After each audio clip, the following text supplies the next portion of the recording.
அண்மை செய்தியை பார்த்து வருகிறோம். திமுக இந்திய யூனியன் முஸ்லீம் லீக் கட்சிக்கிடையான கூட்டணி பேச்சுவார்த்தை தொடங்கி இருக்கிறது. விவரங்களுடன் செய்தியாளர் சுபாஷ் பிரபு இணைந்திருக்கிறார். சுபாஷ் பிரபு, எத்தனை தொகுதிகளை IUML கேட்பதாக தெரிவிக்கப்பட்டிருக்கிறது?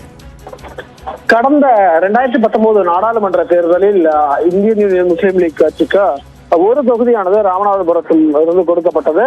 அதில் நபாஸ்கனி அவர்கள் போட்டியிட்டு வெற்றி பெற்று நாடாளுமன்ற உறுப்பினராக இருக்கிறார்.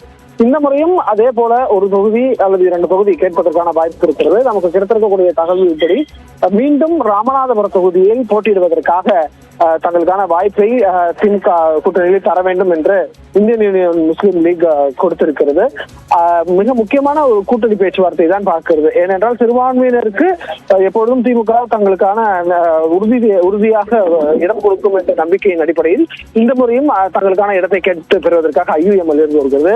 மறுபுறத்தில் அதிமுக பாஜக கூட்டணி இல்லை என்று உறுதியாகி இருக்கக்கூடிய சூழ்நிலையில் அவர்கள் பக்கம் இவர்கள் திரும்பிவிடக்கூடாது என்பதற்காக IUML-க்கான தேவை, அவர்களுக்கான இடங்கள் எப்படி கேட்கிறாரோ அதுபடி கொடுப்பதற்கான நகர்வுகளை திமுகவும் மேற்கொள்ளும் என்று எதிர்பார்க்கப்படுகிறது. தற்போது திமுக தொகுதி பங்கீடு பேச்சுவார்த்தை குழுவுடன் IUML